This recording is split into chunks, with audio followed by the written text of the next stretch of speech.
السلام عليكم ورحمة الله وبركاته. Hello everybody. I'm Dr. Rabasant Nadi, Associate Professor of Rheumatology and Rehabilitation, Banha University Hospital. Um, Today I will walk you through systemic lupus erythematosus. Our lecture will be in two parts, part one and part two. Part one, we will talk about our objective will be the clinical manifestation of SLE, how to approach diagnosis, and finally the different criteria and what the difference between each of them. And the second part of our lecture will be about the treatment and how to approach management for those patients with SLE and rheumatologic emergencies with life-threatening conditions.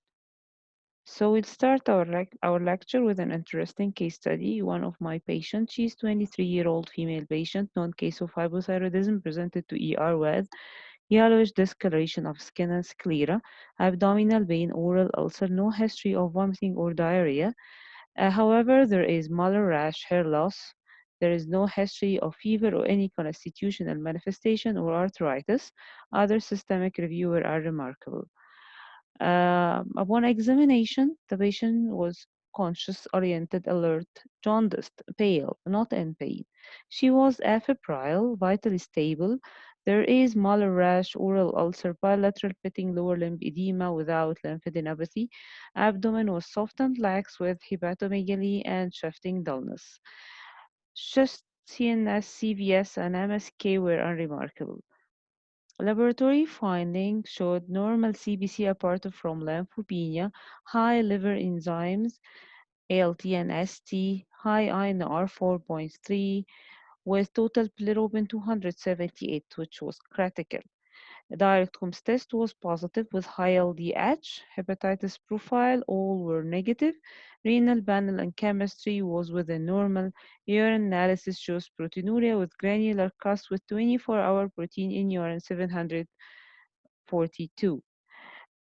The suspicions of SLE raised up, so ANA was done with show positive with a titer of 1 over 640. Anti-double strand DNA also was positive with negative ENase antibody. To rule out associated autoimmune hepatitis, anti-smooth muscle, anti-mitochondrial, and liver kidney microsomal enzymes all were negative. Wilson disease also was ruled out by normal ceruloplasmin level. So at that time, the patient was diagnosed as SLE, lupus nephritis, and hepatitis. Unfortunately, biopsy for the liver and kidney couldn't be done because of high INR 4.3. And we started to manage her accordingly with high dose pulse steroid. And unfortunately, this patient after pulse steroid started to have convulsion. While convulsion after pulse steroid raise the possibility, is it related to steroid or is it related to the disease itself or is it related to TTP as renal and CNS manifestation? As the patient start to have decreasing level of platelets. However, it was a steroid side effect with resistant hypertension and multi-antihypertensive medication and with diastolic heart failure diagnosed with right-sided cath. And the brain show multiple hyperintense signal and the brain goes more with PRES syndrome, posterior reversible encephalopathy syndrome. And the pulmonary edema shown here in the CT chest with multiple ground glass and opacities, bilateral symmetrical, and the hyperintense signal periventricular and in the anterior and posterior lobes of the brain. Um, at that time, cyclophosphamide was an option to cover all the possibilities that we mentioned earlier. Unfortunately, also she developed a side effect of cyclophosphamide, including pancytopenia and PCB infection. Mycophenolate mofetil was started after, and she developed another rare side effect with high liver enzymes after improvement, and biopsy then showed severe liver necrosis with lymphocytic infiltrates and immunoglobulin deficiency because this patient planned to receive rituximab. However, her immunoglobulin were so low, so at that time it was secondary to mycophenolate because all were reversible after we stopped all medication. So this case can show you how the disease is heterogeneous and how the medication can have a side effect. We are using a big shotguns that we should be careful while we are using, and the use of each medication should be justified. That's why we will go through our topic today. So systemic lupus erythematosus is a heterogeneous syndrome of unknown etiology. Any organ of the body can be involved, female to male ratio 9:1, and it's a typical characteristic with remission and exacerbation with proper management, increase the life expectancy and 10-year survival up to 90%. Unknown etiology as most of our autoimmune disease. However, some proven and unproven factor can trigger the immune system to lose its tolerance. One of this proven factor is ultraviolet rays and stress. Infection, however, the organism till now unknown and external antigen can lead to activation of antigen-presenting cell and CD4, in turn activation of the B cell, and two types of hypersensitivity reaction, type 3 and type 2 hypersensitivity reactions, antigen production and immune complex formation. This ultraviolet rays is blamed to have DNA damage and affect the impaired DNA damage repair and abnormal apoptosis. In a genetically susceptible person, all of these factors can be triggered by ultraviolet rays or infection, which in turn can lead to activation of inflammatory cells like dendritic cells and antigen-presenting cells, and in turn it will release interferon alpha. Interferon alpha, one of the pro-inflammatory cytokines that activate the B cell and T cell and neutrophils, and overall uh, starting the cascade of immune response or autoimmune response. Any organ can be affected, as we mentioned previously, and the affection could be early at the onset of the disease itself or can be late. Um, so some of these symptoms can be earlier manifestation in SLE patient in SLE activity like arthritis and skin manifestation. Fever also can be in the early onset of the disease and may be late.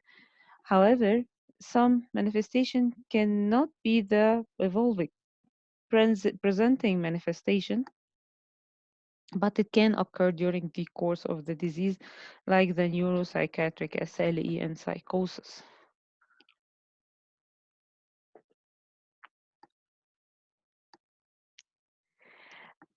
Constitutional manifestation, one of the common finding in SLE patient, most probably the fever can affect up to 50 to 86% of those patients, and we should rule out infection when there is a persistence, fever, presentation of fever or persistence.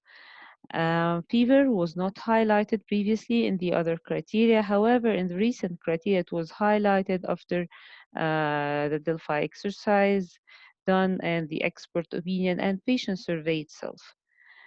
Dermatological involvement, also one of the characteristic pathognomonic features of SLE. Malar rash, one of the characteristic feature for SLE with the finding of sparing in nasolabial fold and affecting the malar area with the nasal bridge. It could be extensive like this patient or very mild like this patient. The characteristic difference between photosensitivity and malar flush is the persistence. Both are photosensitive rash. However, in malar rash, it's persistence and sometimes itchy, raised, and could persist up to days, hours to days. However, in malar flush, it's transient and can be resolved with uh, cooling down and set in AC. Maculopapular eruption or generalized rash is also can finding in SLE and can occur with disease flare. However, there is no sparing of the nasolabial fold like in malar rash, making it non-specific for SLE. How it can occur with other autoimmune disease. However, it's also a part of SLE activity and flare-up, and it could be a photosensitive rash. One of the characteristic also rash in SLE, the subacute cutaneous lupus, in which There is two types of rash occur secondary to photosensitivity or after sun exposure. The papule squamous lesion and the annular plaques. The papule squamous lesion, as you can see here, is a rash raised with scales on top, sometimes misdiagnosed as psoriasis, and the annular rash with its characteristic annular like image, and those are characteristic for SLE in sun-exposed area after exposure to the ultraviolet rays, and also should be counted in cases of misdiagnosed as psoriasis. Another typical rash is discoid lupus rash. Discoid lupus rash usually red raised patches with scaling and follicular plugging and the hyperpigmented edge and pinkish or red inside center. And usually this rash is the center is the active part and heal with fibrosis and scars with follicular plugging and the area of fibrosis. It can be diagnosed with biopsy, could be the only sole manifestation of SLE in this part is discoid lupus and usually associated with negative ANA rather than positive ANA. However, in positive ANA and positive serology, discoid lupus, they can be associated with systemic manifestation and systemic SLE.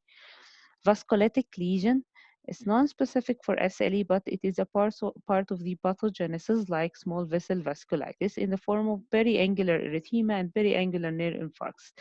Tip digit infarcts also is a part of the small vessel vasculitis, and lupus also considered one of the differential of small vessel vasculitis. Alopecia, non-scarring alopecia, after ruling out of other offending causes, is a feature of disease activity in SLE and considered in the recent criteria. Another mucocutaneous manifestation, which is also commonly to be associated with SLE, is the oral ulcer, which can be seen in the soft and hard palate. And this ulcer is usually painless. However, your patient will come to you and tell you, I have a painful ulcer. So it is usually painless, but after oral infection, after the exposure of the infection in the oral bacteria, it will be painful. So it's painful secondary to infection.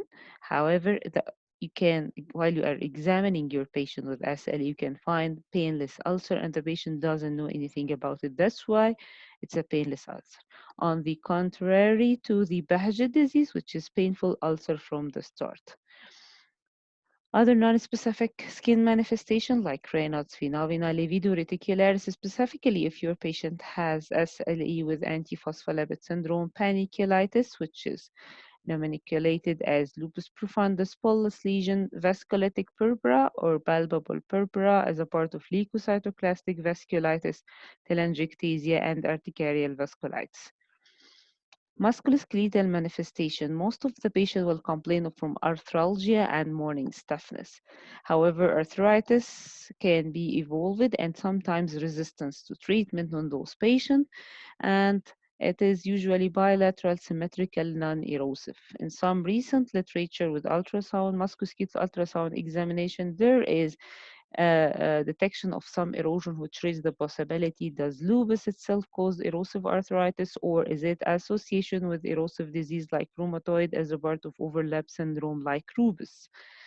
Avascular necrosis also part of the musculoskeletal manifestation, and the muscle involvement can occur up to 30 to 50% in literature. However, mostly if you have a patient with polymyositis and SLE, either you should suspect mixed connective tissue disease or associated overlap polymyositis. This is a ultrasound image of a patient with lupus and arthritis with the characteristic findings of the ultrasound like hypoechoic structure surrounding the tendons in the fourth compartment extensor aspect of the wrist. Um, Here, and also there is multiple Doppler signals showing that is ongoing active inflammation. This is the transverse scan, and this is the longitudinal scale of the fourth compartment of the extensor digitorum. This is the wrist joint of another patient with the same diagnosis as SLE with hypoconstruction in the dorsal aspect of the wrist and recess, showing inactive inflammation with Doppler signal. Another also ultrasound of the knee joint of the patient with knee effusion showing the compressible and displaceable fluid of the knee arthritis and knee effusion. Um, this is a characteristic finding of rheumatoid arthritis deformity, ulnar deviation, swan neck deformity. But interestingly, the X-ray shows no erosion. This finding is suggestive of Jackals Arthropathy, one of the deformities associated with SLE, ulnar deviation here in the same patient with SLE and no erosion in the X-ray. So in case of if your patient having non-erosive deforming arthritis, this is a part of SLE pattern of arthritis and deformity and known as Jackals arthropathy. This is an X-ray, both halves of patient with SLE on steroid showing the characteristic avascular necrosis at the site of the hip joints with sclerosis and radiolucence area around the area of sclerosis. This is an early avascular necrosis because the contour of the femur head still there, not flattened. Kidney. Kidney is one of the organ targeted by SLE, mainly by immune complex deposition. So the presentation will include hematuria, proteinuria, more than 0.5 gram or 3 plus on DAPSTEC, and cast formation or abnormal creat. Pulmonary manifestation also diverse and heterogeneous in SLE patient. It can be so simple as pleurisy and can be very advanced until pulmonary hemorrhage. Pleural effusion usually bilateral symmetrical. However, you should rule out other causes of pleural effusion like infection, nephrotic syndrome, and heart failure. Acute lupus pneumonitis, one of the emergencies that can end with pulmonary hemorrhage, and those patients uh, are challenging to differentiate between infection and SLE pneumonitis. Sometimes PAL, bronchoalveolar lavage, can help in such condition to differentiate. And patient with interstitial lung disease could be also a manifestation of SLE, which can end with pulmonary hypertension, secondary pulmonary hypertension.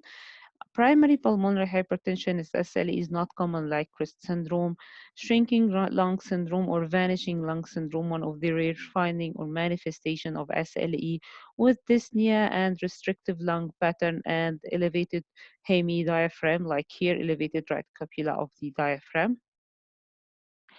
Pulmonary hemorrhage.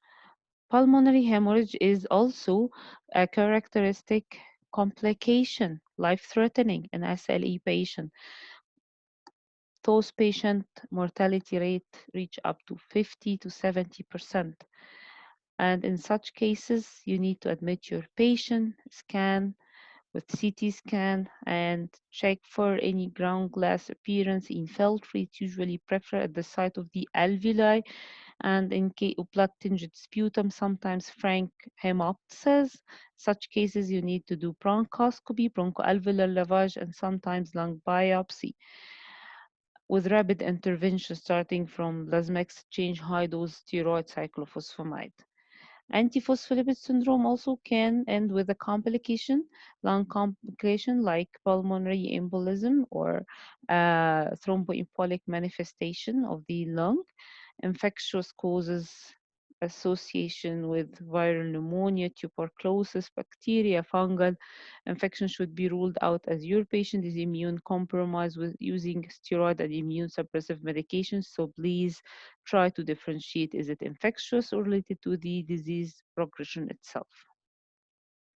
This CT scan of a patient with pulmonary hemorrhage with multiple patchy ground glass appearance, bilateral symmetrical in a patient with SLE and pulmonary hemorrhage.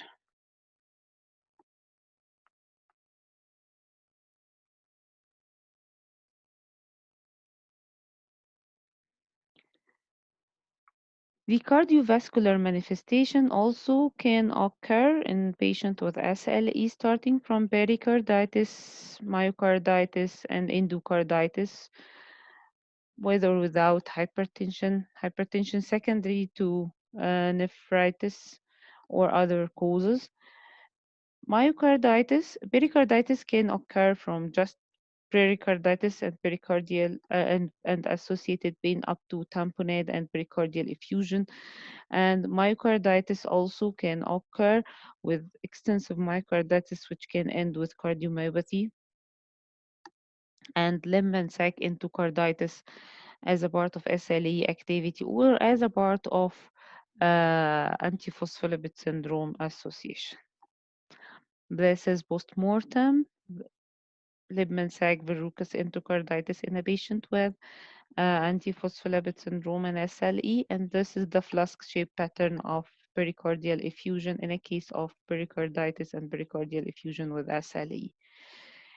Esophagitis, dysphagia, nausea, and vomiting, usually drug-related in a gastrointestinal manifestation of SLE. Acute abdomen, considered one of the rheumatologic emergencies with mesenteric vasculitis, also can occur in those patients with SLE with protein-losing enteropathy. And in such cases, you should do uh, CT abdomen IV oral contrast to rule out mesenteric vasculitis. Peritonitis ascites could be primary to the disease itself or secondary to any other associated diseases like infection, proteinuria, and hypoalbuminemia or associated malignancy. Hepatitis. Three types of hepatitis can occur in those patients with SLE, either associated autoimmune hepatitis, like our case study we mentioned in the first slides, and hepatitis due to vasculitis associated with SLE, which also rare, and drug-induced hepatitis and liver cell necrosis. Pancreatitis could be a part of disease activity or secondary to any other cause. However, it's rare to have pancreatitis with SLE, but still you can have it. Clinical manifestation of neuropsychiatric SLE, one of the diverse and um, major organ affection. It can be simple as cognitive dysfunction, which is the commonest manifestation, and overall uh, all the majority of neuropsychiatric events are not attributed to lupus, and this is important. Not neuropsychiatric manifestation with SLE will be considered as not neurological manifestation, sorry, not any neurological manifestation with SLE will be considered a neuropsychiatric SLE. You should differentiate and rule out the secondary causes because it reach up to 60%.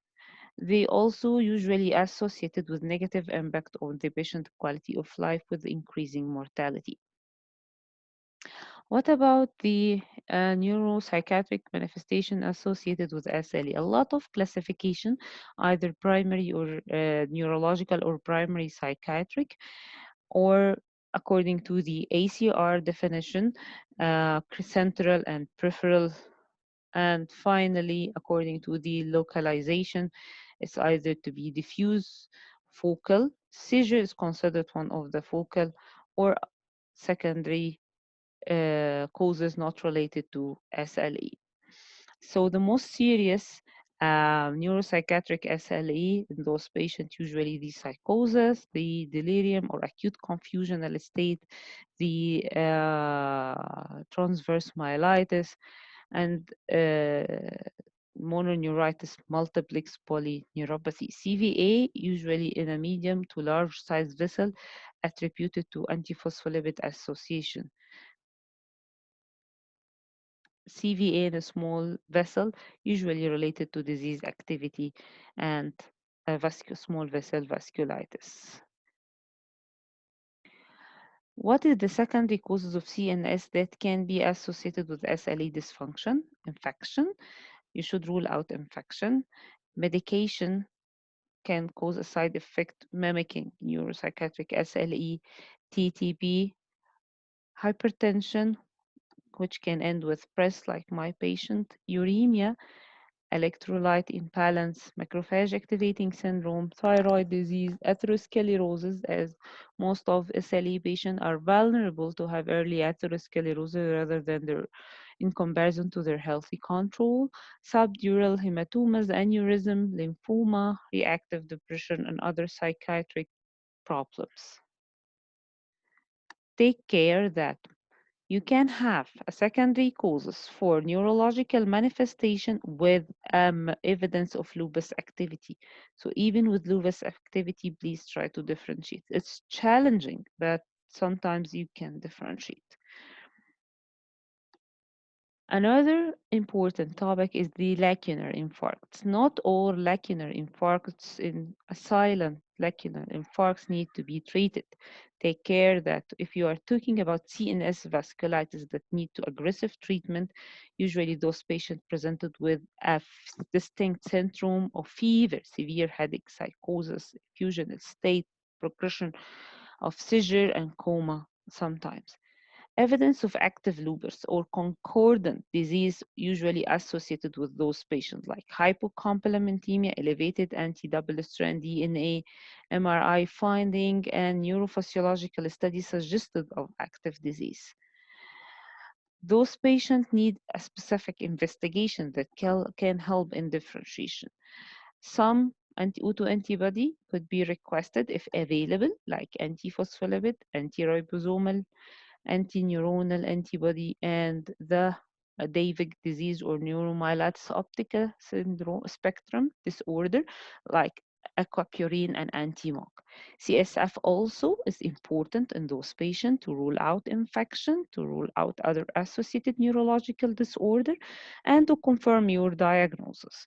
Electrophysiological and neuropsychiatric assessment is essential. Neuroimaging starting from CT, MRI, up to PET-CT could be used on those patients.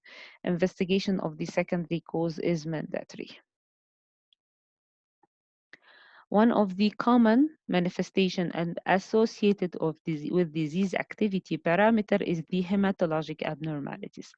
Red blood cells from normocytic anemia up to hemolytic anemia with the characteristic features of increased LDH, low haptoglobin, and reticulocytosis with high indirect bilirubin with positive Coombs test is a feature of SLE activity. Aplastic anemia secondary to the drug or drug-induced also can be there. Evans syndrome with autoimmune anemia and thrombocytopenia also could be a feature of SLE activity. And thrombocytopenia, the immune type, which is less than 150,000 in 15% and less than 100,000 in 7%.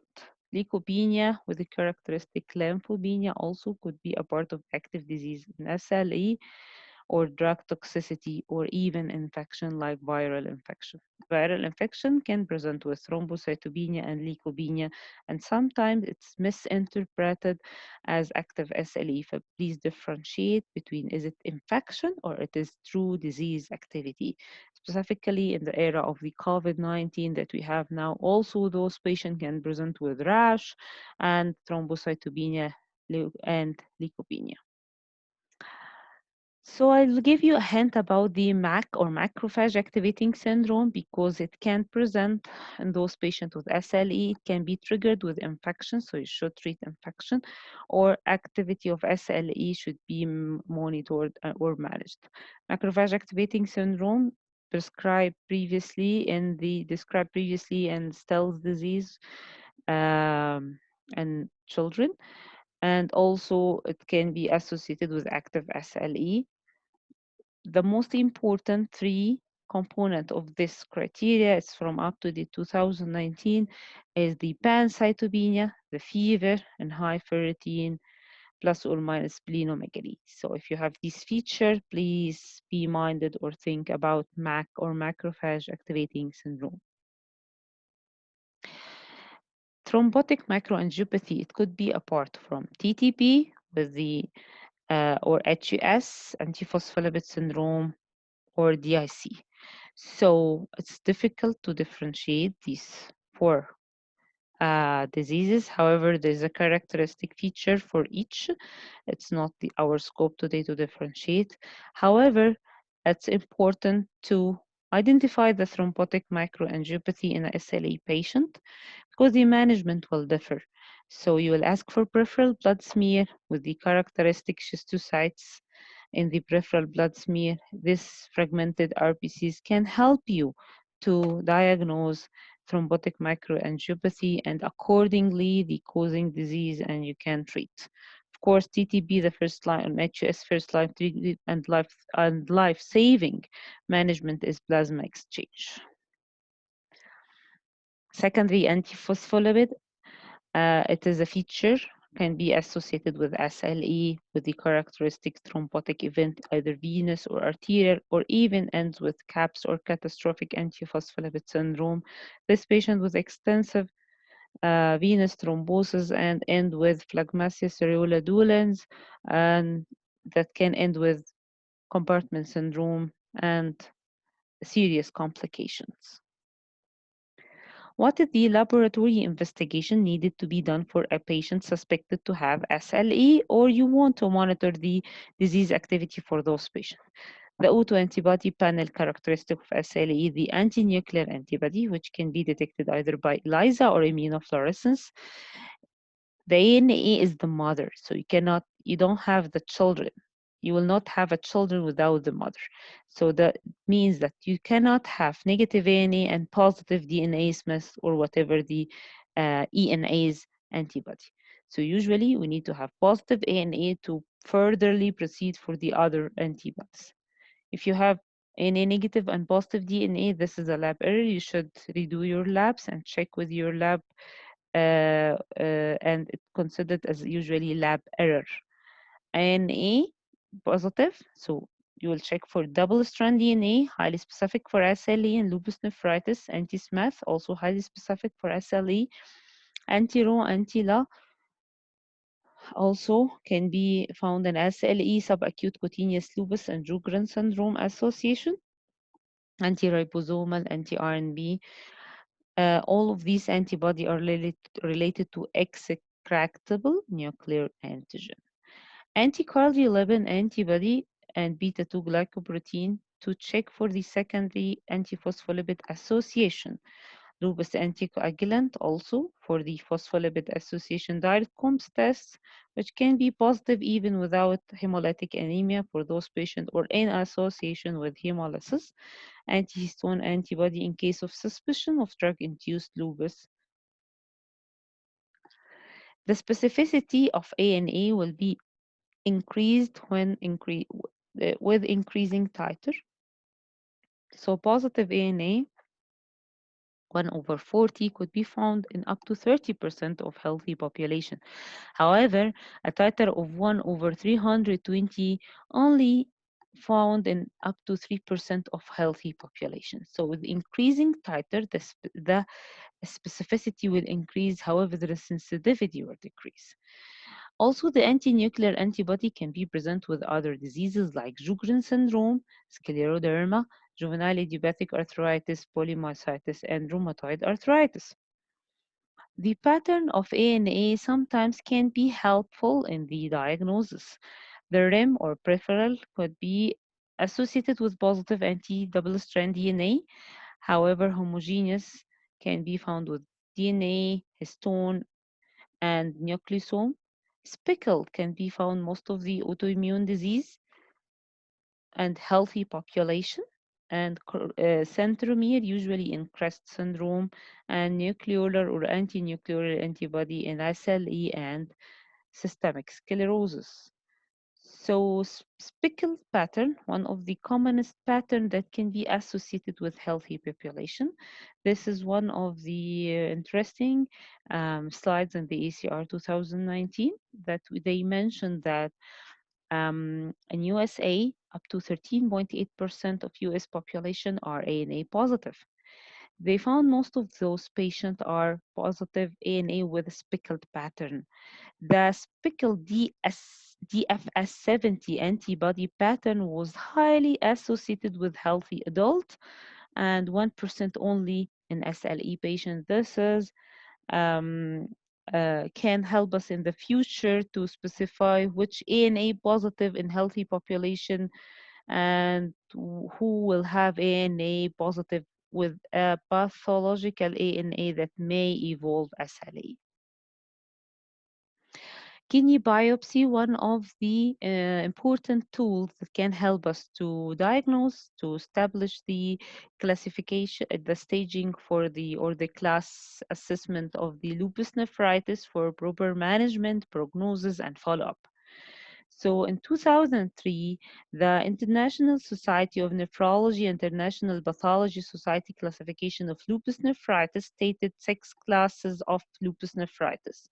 So the target for treatment in lupus nephritis either to have focal or diffuse lupus glomerulonephritis. In minimal and mesangial, you will follow. In case of advanced sclerosis, you will involve your patient in a transplant program. So in case of class 3, 4, and 5, you can intervene and manage your patient, and with a good response in 3 and 4 in case of early with high activity, rather chronicity index.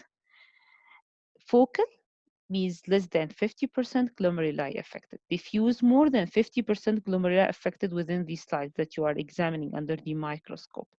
Class 4S means predominantly segmental, part of the glomerulus affected, not whole or global glomerular affection. Class 4G, predominantly global affection of the glomeruli. So means more than 50% of the glomeruli affected and the global affection of each glomerulus. So how can I diagnose a patient with SLE? Although the classification criteria were designed for research purpose, however, many clinicians till now refer to this criteria for making the diagnosis. But still, you can diagnose a patient with SLE without the criteria? Yes, you can. However, to avoid overdiagnosis, we will refer most of our patients to the clinical criteria available. Before discussing, before going through the clinical criteria available for SLE, we should know what are the SLE mimicking conditions. So SLE mimicking condition, most of our autoimmune disease like undifferentiated connective tissue, Sjogren's, systemic sclerosis, rheumatoid mixed connective tissue disease, other non-rheumatic like infectious malignancy, hematological malignancy, thyroiditis with positive ANA. So miscellaneous condition like rosacea. Uh, so in early SLE, how can we differentiate SLE versus mimics? There is an interesting study in the arthritis care and rheumatism, arthritis care research, 2019. They um, they study the different clinical findings that are suggestive and laboratory findings that are suggestive of SLE and others that are suggestive more for non-SLE diseases. So they find the significant statistical difference in case of they have fever more towards SLE, anti-double strand and beta-2 glycoprotein and phospholipid antibody, hypocomplementemia, leukopenia, all suggestive of SLE rather than mimickers. However, Raynaud, sicca, dysphagia, and fatigue was significantly high in the SLE mimic. Uh, so, SLEC criteria, it was highly sensitive to pick up early SLE. However, the sensitivity will decrease, and this can cause that some of the mimic are wrongly classified as SLE. But the ACR criteria 1997, it was highly specific. However, you can miss some of the true early SLE patient in the classification. That's why they started to have a project for to have this sensitivity and specificity high in the new criteria. So a lot of criteria, as you can see here in the slides, from 1971 up to 2012 for SLE classification criteria. The 1997 was high specific but low sensitivity, and the problem, it's mainly studied the Caucasian group. This is the well-known ACR criteria, the 11 criteria, and you should have 4 out of 11 to classify your patient. And if you have more than 4 to have classical SLE, many or definite 4 or more, possible SLE less than 4, and undifferentiated connective tissue disease. In such, if you cannot fulfill any other criteria of autoimmune disease. SLEC criteria, the difference between SLEC and ACR 1997 as the domains. So in the previous 1997 criteria, you have photosensitivity and Muller rash as different, distinct criteria. However, they omit the photosensitivity. It's more logic because they will have photosensitive rash if they have photosensitivity. So this was a valid point. They omit photosensitivity and divided the dermatological findings to acute cutaneous lupus, including the Muller rash and subacute cutaneous lupus. Chronic cutaneous lupus included the scoid rash, oral and nasal ulcer like the previous criteria. Non-scarring alopecia, it was new, not mentioned in the previous criteria. Arthritis, same parameter as the previous criteria. Serositis, same. Renal, neurological manifestation. Here they expanded the criteria to more than psychosis and seizure. They included transverse myelitis, acute confusional state, polyneuropathy, mononeuritis multiplex as a part of the neurological manifestation after ruling out of any offending cause. Hemolytic anemia, either hemolytic anemia or direct comes without hemolytic anemia. Leukopenia and thrombocytopenia, the difference rather than the previous criteria that included only one occasion, not at least 2 occasions like 1997 ACR criteria. NAD and anti-Smith, like the previous ACR criteria, phospholipid syndrome, they added IgA and beta-2 glycoprotein. Low complement, it was added new, C3, C4, CH50, direct comes as we mentioned, but without, to be included, the patient shouldn't have hemolytic anemia. And this criteria need for also or more, or you have positive lupus nephritis histopathology with full immune house, and positive ANA and DNA is enough to classify your patient as SLE. So they keep trying to get the right both SLEC and ACR EULAR criteria, and the ANA assay variability was an issue because some labs are using ELISA, some using immunofluorescence. However, immunofluorescence is more accurate.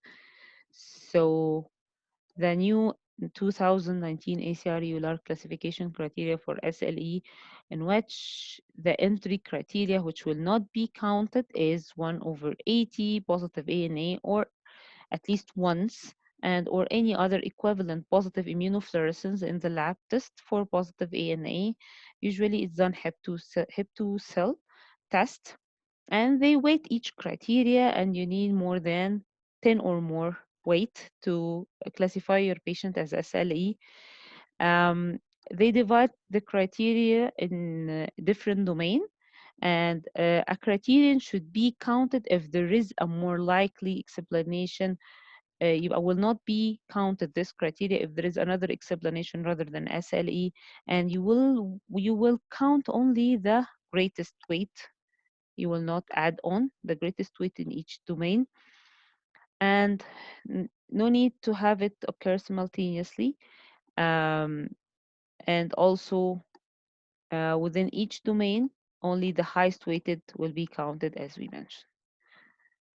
This is the project. They started by criteria generation. through systemic review, meta-analysis, assessment for ANA Delphi exercise for the experts, international early SLE cohort included, and SLE patient survey included, which was nice, and first time to include the patient opinion, what the first presentation while during your SLE course. Then up to 145 criteria obtained, start to criteria reduction, and to end with 23 available criteria, and then criteria definition and weighting, and at the end, refinement and validation. These criteria validated over a cohort study of multiple ethnic groups to check for the sensitivity and specificity, and this is another valid point that is counted toward this criteria. As we mentioned, it's EULAR ACR classification criteria from 145 criteria till 23. The domains are constitutional, hematological, oral ulcer, neuropsychiatric, mucocutaneous, seizure, musculoskeletal, and renal serological domain, including phospholipid antibody complement protein, SLE specific antibody. So the entry criteria, as we mentioned, is ANA positive 1/80 Hep2 or equivalent positive test. Then, if your patient can fulfill this criteria, you can apply the other. If not, so it will not be counted in the classification criteria of SLE. So the constitutional manifestation included fever, which is unique in this criteria and not mentioned in the previous criteria and counted by 2. Hematologic, leukopenia, thrombocytopenia, and autoimmune hemolysis, either one of this or the 3 of them available, but you will only choose the highest weight. So the maximum for this domain will be 4, and one occasion is enough to count this criteria. Neuropsychiatric SLE, it was decreased or restricted rather than the SLEC to delirium, psychosis with seizure, and also the maximum count you can get is 5. Non-scarring alopecia, oral ulcer, subacute cutaneous lupus, or discoid in one as a one criterion, or acute cutaneous lupus is considered as a mucocutaneous manifestation, and the maximum count or the maximum weight you can get in this domain is 6. Cirrhosis, pleural or pericardial effusion, acute pericarditis is also considered, and the acute pericarditis is considered a high weight with 6. Musculoskeletal joint involvement, like the previous criteria, 2 or more, is also considered a criterion for SLE. And renal affection with proteinuria more than 0.5 gram or kidney biopsy class 2 to 4 to class 2 or 5 is considered with 8, and the highest weight were labeled for the renal biopsy class 3 or class 4 lupus nephritis. Antiphospholipid antibody, whatever the positive antibody you have, it will consider 2, and complement either C3 or C4, you will get 3 points, or C3, C4, both low, you will get 4 points. Anti-double strand DNA or anti-Smith, so you can get extra 6 points. And as we mentioned, we need 10 or more. What about delirium definition? In the new ACR criteria, change in the consciousness or level. It will be symptoms over hours less than 2 days, and the fluctuation throughout the days, either acute or subacute. Change in the cognition with disorientation. Change on the behavior, and all of these, as we mentioned, are over days or hours. However, psychosis is characteristic by delusion and hallucination in absence of delirium. Pericarditis, which is weighted more in the serositis, chest pain with the characteristic pericardial rub and ECG finding, with worsening pericardial, new pericardial effusion by X-ray, CT, and MRI also, and ultrasound also can be considered. So what the results we have? in the ACR. EULAR 2019 criteria sensitivity 96, specificity 93, which is what marvelous, rather than the ACR 1997 with low sensitivity 82, or the SLEC 2012 with specificity 83. So this was the target, to have the high sensitivity and specificity, and specifically that this criteria is validated over a validation cohort. And in this issue, um, I will consider it, for my opinion, it's better than the previous ACR 1997 and the SLEC criteria 2012. And we hope in the future to have more and more validation criteria, and to apply it in more ethnic groups, different ethnic groups with higher number. And to this part, I end my presentation with I have lupus, help me to find the cure. This is part 2. Inshallah, we will continue next lecture. I hope you will enjoy it, and see you in the coming lecture.